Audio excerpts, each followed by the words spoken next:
Hi, Jack Heath alongside Bob Lobel for Sports Legends New England. And Bob, we're in the home of a true Boston Celtic great and legend, Tom Heinsohn. And I think by the end of this, our listeners and viewers may know that he may be arguably one of the top Celtic legends. Well, you know, if all the sports legends got together, Heinsohn would be at the head table. I can tell you that. You know, a lot of people forget. I forgot that you were working side by side with Stockton on the national games and on CBS, and how they loved you in LA because they thought you were. And Jim Craig too. He loved me too. Yeah. But you know, you've done it all, and I can't imagine that a kid from New Jersey who came How up. about that? How about that? You tell me how about that. Did you ever possibly think in your mind that you'd have gone down this whole path and the way this whole life of yours has worked out? You know, I hate to sound maudlin, but when I started all this, I never thought I would be able to be involved in things I love to do so much. And because you really enjoy what you're doing, it comes easy for you. So I've had a charmed life in things I did. And basketball naturally was a big part of my life from grammar school on. And I was fortunate enough to have people take an interest in me and teach me at an early age and the game and put me in competition against older players. I was always playing up. I was playing against pro players when I was in high school and stuff like that. So I've been a lucky guy, and I loved New England. I came up here to go to Holy Cross and stayed and just loved the area. Bob, you know what amazes me when you ask that question is I grew up north of Boston, and I call him Coach Heinsohn because it's kind of the coaching days. But you go back to you mentioned his college days. Player, pro career, coach, commentator, almost responsible for free agency in basketball, and somehow touched all 17 of the Boston Celtic World Championship titles. You had some involvement in one way or the other. Well, I've seen them all. Been part of quite a few of them, and they all had great fun attached to them, particularly the first ones when I played and when I coached, because they were singular events in the history of the franchise, at least the playing one. I was on the first Celtic title team, and it, in my opinion, still is the best game that was ever played in the playoffs because it was a double overtime seventh game. Now, one of the games I coached against Phoenix was a triple overtime, and they keep pointing to that thing. I said, no. It was the double overtime game. Never been one of those in the history of the playoffs. You know, I even get when you bring that up, I get butterflies in my stomach thinking about what it would be like to be involved in a game like that. But that game was a different era. The basketball of today is nothing that Naismith ever envisioned. Your era was, I think, more of the. Well, we were the Celtics of that time were the pioneers of the game. We captured the imagination of the basketball public and then expanded because they fell in love with the teamwork that we had. It still carries on to this day. People are enamored of this current Celtic team because of their teamwork. And the parquet floor, plus being Irish, all of that mixed together spelled whoop-de-doo.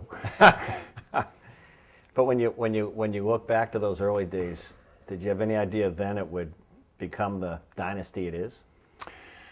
You know, no, who would? But we had unusual people, and Red Auerbach was really a management genius. Everybody thinks he was a basketball genius. Really what he was a management genius. He was able to get people to believe that the Boston Celtics was our Casa Nostra, that it was our thing. And everybody committed their total personhood to what they were doing, which is very, very unusual. And they were all smart players. They were terrifically skilled players, and they enjoyed winning. And it just went on, led by two great, to my way of thinking, the two best players at their positions that ever played, Bill Russell and Bob Cousy. And those two guys were the leaders of my era when I played, and other guys came along. But they set the tone for playing, and Red set the tone for how we played. While he was such a big figure, the whole game was different, though. And I remember talking to Havlicek. He said the game changed when they brought in the three-point shot. Well, the game changed. Free agency changed it. Expansion changed it. People talk about what's the difference between now and your era. Well, there were only 80 guys making a living at playing pro basketball with the same talent pool. In fact, the talent pool was even better because you took only like 8 players. Okay, 8 players would make it, and in other words, the first and second team All-Americans, 2 of them didn't make it. All right, so you take the current with 30 teams and 5 of the starters who were acknowledged stars. Okay, that is 150 players. 70 of the current stars wouldn't have been able to make the league back then. So the level of understanding of the game was much greater by the players. I compare my era to a jazz group who on Saturday night would be jamming down in Harlem, and somebody would do a solo, and everybody knew how to compliment the solo. Nowadays, they play music, but they got to read it. Put it on the stand, and somebody's got to turn the page for them. That's where it's coming to. Well, that leads to a question of your time versus today, and this is true for all pro sports. Or the question, you're famous for evaluating a player. Are they willing to risk life or limb? Oh, the Tommy points, absolutely. Yes. You're going to get one, Bobby. So with that question, you look at some of the stars of today versus, and I asked this of some of the legends we're blessed to sit with. Your era, I just think guys played hurt. The question is, Coach Heinsohn, player Heinsohn, Celtic Heinsohn, players today, are they as tough? Are they willing to risk life and limb for the Boston Celtics or any team? Yeah, I think Danny's done a wonderful job, Danny Ainge, of putting together the right personalities. These are all competitive players, and they've been rescued from obscurity. I mean, these were top-flight players who gained some individual notoriety, but never was it acknowledged going to be a great player. Now they're in the framework of a championship team, and they're going to make the Hall of Fame because they're on a championship team. And the players nowadays, they make the money, but they don't even think about the money. It's still the same attitude. But you got to approach them a little bit differently because they got agents and they got everybody else security, telling them how great they are, So you can't tell them that, you're doing wrong things. You got to kind of walk them up the mountain and show them the Matterhorn after the clouds clear, Say, look, we only have to go a little bit more to climb the top of the Matterhorn. Can you imagine that? It hasn't been all wine and roses. I don't know, for some reason, you were successful as a coach. For some reason, I just had the impression that was not your favorite thing. Maybe I was wrong. Maybe you enjoyed coaching. Well, I was in the management end of the life insurance business. All the years I played, I was in the life insurance business. And then I got an opportunity to go into management and spent 4 years at that while I started my broadcasting career with the Celtics. And I learned how great Red Auerbach really was as a manager of people by taking the training courses. And when I got into coaching, I enjoyed management and I enjoyed working with very motivated people because that's a tough thing to find in the regular, ordinary way of life. So I had great fun coaching while I was able to look forward, and I didn't have to worry about my back because Red always had my back covered, and just plow forward and get the job done. When it became a situation where you were always looking over your shoulder to see who was going to stab you in the back, it became an agony. It was the worst thing I ever was involved in for the last year and a half. And it was, I ended up, I had the full roller coaster ride, I tell people. I started a new team, brought a new team along to win a couple of titles, very successful. Won 2 championships, and got fired. Now, I had every thrill you could possibly have in a game of basketball. And in doing that, I enjoyed it, but at the end, I never went back because I never felt I could trust somebody else and have a relationship like I had initially with Red. Was it the ownership? Was it so much a part of it? Yeah, Irv the Swerve, I called him. Irv was the owner. Yeah, he was the owner of the team, and Irv the Swerve was quite a guy. Well, was he involved in you were coaching in the Buffalo transfer? Were you not? Or No, you I had gotten fired, but I held it up. I sued the league and the Celtics to find out who had my contract because Irv the Swerve was trying to get off my contract, all right? He offered me the job to coach out in San Diego, and there were certain reasons that I would have to take the job that would be normally unknown by me. But I got my lawyer as soon as this guy offered me the job. He's up to something. Irv the Swerve is not offering me this job after he fired me. Something's going to happen here. And so I went to court, and luckily, in the federal court, a Holy Cross guy, a judge, got the case. And Irv the Swerve became personally liable for my contract. Oh, wow. So I won it, big time. And, but, Red dealt with the owners all the years I was playing. And then he started having trouble with a couple of the owners. They were nitpicking this, nitpicking that. They were trying to stick their nose in it. Red was... Mangurian was great. John Y. Brown was... Yeah, well, John Y. Brown walked in one day, and they weren't doing too well, and he went after Red, called him, so what's up, living legend, And Really? he stuck it, he was... And Kuzi told me that story, and he said, I wanted to go over there and smack John Y., I said, why didn't you? But ownership is so important. That's why this year, this current era of ownership of the Celtics is terrific. These guys, as a group, act like Walter Brown acted when he first founded the team. These guys are willing to step up to the challenge of it. Walter mortgaged his house. These guys are doing it in this era, practically the same thing.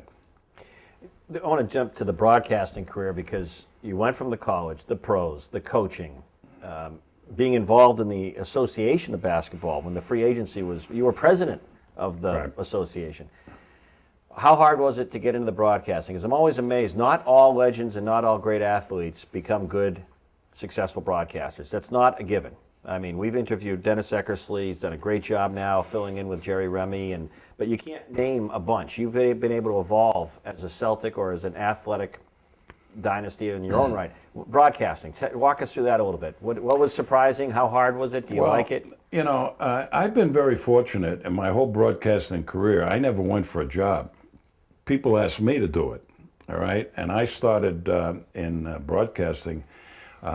I used to speak at all the luncheons I could go to for my insurance business. I was prospecting all the time to make a living. And some guy heard me at one of these luncheons, and he just bought a radio station in Worcester, and he came up to me on the street one day in Worcester and said, I just bought the station. Would you like to work for me and do a sports show? I said, absolutely.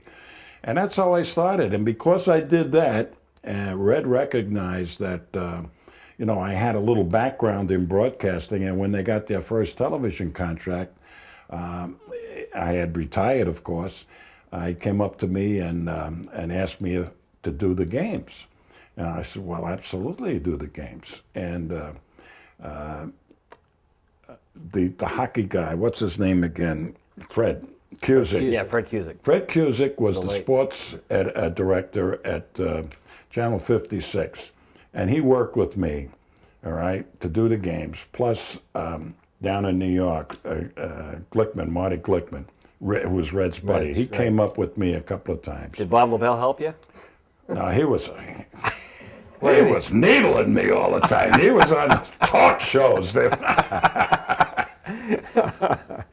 Well, hey, but in your story, the Red Auerbach was there again for you. Yeah, well, I had. It seems like throughout your life, Red Auerbach was a big part of your. You know, I was the guy that on the team that he couldn't yell at Russell and he couldn't yell at Cousy, otherwise he undermined their leadership abilities. Bill Sharman was a hardhead. If he yelled at Sharman would have punched him out. If he yelled at Frank Ramsey, Ramsey would have taken it to heart and would have sulked. And I was the other guy that, so everything that went wrong was my fault, you know, and everybody would laugh and I would laugh. So because of that, you know, he and I had a relationship, and actually many a time I was coaching like an assistant coach with the team. He'd say, what's the matter with Mel Counts that he can't hold on to the ball and rebounding? And I said, well, he's catching the ball this way on rebounds instead of like that. Well, you work with him. So I would work with guys, you know, and that's how I got into this relationship with Red. Plus, I was his life insurance guy. So, Oh, there's always. and some other business things. And so Red and I had a strong relationship even before that, and it wasn't really just based on basketball. When you look at the sports in New England, and you are from New Jersey originally, but Right. this is home. You live here. Right. You've made a life here. When you look at the Red Sox, the Patriots now, the Bruins and the Celtics, it used to be the Celtics and the Bruins that carried this region. But do you have any sense of how many households or generations you and the guys you played for and the guys you coached really, really touched? I mean, do you have any sense of those living rooms that were screaming up and down when that buzzer was going off? Do you have any sense of the families generationally that live and breathe for the Celtics or one of these teams? Well, you know, when I started playing, the league was only 10 years old. So we were the pioneers, as I said before. And we went and played basketball, preseason games all throughout New England to make the Celtics a household name in Portland, Maine, and up in Bangor or whatever. And when we started winning championships, Boston came alive because the Boston community did not have a basketball tradition. They didn't play basketball in the high schools in the 30s and the 40s. Some of the surrounding towns did, but it wasn't a big sport. So we almost had to create the interest in the game. Cousy did that by becoming a star with Holy Cross, and they played great teams at the Garden, college teams. And he brought that with him when he came to the Celtics. But the Celtics now, as I also said before, became the epitome of teamwork in people's eyes, and I had a little luster to it because of the floor and the Irish heritage. And it caught on. And we started to see, and it took all these championships. For us, Cousy and I lived in Worcester. We'd commute back and forth, come down Route 9, and we started to see baskets being put up in driveways in Newton. So we knew that we were starting to have an impact. And the game really totally captivated people, I think, in the Bird era, when the in-between years when I coached and Bird came along, there was some real bad teams, and the people recognized, hey, these guys really were very good for a long time. And when Bird showed up, they knew they were going to be good again. And they started showing up. So there was like 3 or 4 generations of fans that started. You bring up Bird just real quick. 10 seconds. Top of the mind, Tom Heinsohn, Larry Bird. Well, Larry Bird was the Bobby Fischer of basketball. Everybody played chess. Everybody played checkers, but he played chess. He used the same board, but he was always 3 or 4 moves ahead of everybody else. You know, Good guy? Larry, yeah. I mean, he was a competitor. He was focused on what he did, like Havlicek. Havlicek didn't even know the Vietnam War was going on when he was playing. I mean, he was so focused on what he was doing. You know, I think it's refreshing to. I guess I'm saying this because you're sitting here, because I probably wouldn't be saying this to him if he was just sitting here. But the energy you still bring to the passion you still have it's still there. I don't think you're not faking it. No, actually, I love to watch competitive people. And as they grow into really good players, like Rajon Rondo is a typical example. I mean, the first time I saw this kid play, I would have killed to have him play for me. All right, that's what I thought of him as a potential to play this upbeat, up-tempoed style of basketball. And all of a sudden, he plays like 2 preseason games, and they start Telfair. I'm going, why Telfair? All right? Well, this kid fought his way past Telfair into the heart of Doc Rivers to where he's now and his teammates. And you watched him grow, and it's only because he was a competitor that he met all those hurdles. And I love to watch guys do that because that takes some cookies to do what he's been doing. Yeah, that's a great example, but I just think that, people see the Celtics through your filter and your eyes. They can. Well, come that's up why with it's fun for me, and I think maybe I convey that to people when they watch. I'm having a blast because Mike and I have been doing this for so long. I mean, we can almost finish each other's thoughts, and we do. And, he's got a great sense of humor, and so we've loosened up to the point where, it's like we're sitting having a beer doing the games now, instead of like World War III. Yeah, well, it helps to have a winning team to talk about, too. Well, we did that when they weren't winning. Or maybe had another beer. Yeah. Before we One let too many. Before we let you go, you like watching competitive people and things. Rank the other Boston or major sports here in New England out of your favorite. What other sport? What do you love to watch most? Well, I like to besides watch the them Celtics? all. Of course, hockey is the last because I never got into hockey because we were always playing when they were playing. Right. All right. We'd be on the road. I certainly knew and have known a tremendous amount of hockey players and admired them all. But the teams that I watch, the Patriots and the Red Sox, I mean, I'm an avid fan. I want to kick the television in when the guy makes a bad call. Well, I wonder, what would the Heinsohn family think of Tommy? If they were still around, what would they think about Tommy Heinsohn? I don't know. I mean, when I was inducted into the Hall of Fame, my daughter called me up and she said, "Oh, Dad, aren't you happy this, that, and the other thing is they're in the Hall of Fame?" And I said, "Donna, I just want to tell you one thing. I retired in 1965. It's now 1986 that you're putting me in the Hall of Fame." I said, "I didn't do it for that. Because what I found out playing basketball for all these years is that 40% of the people are going to hate you no matter what you do. And 40% of the people are going to love you no matter what you do. And 20% of the people are really influenced by what you do. So that you're not in control of any of it. Okay? 20% are going to... So just go enjoy what you're doing. And that in itself should be the end. And that's what happened to me, and that's what I learned. And I just go do what I enjoy doing. And like I said before, I'm a lucky guy to be able to be doing things I love to do. And a true Boston sports legend. Thanks. Thanks a lot.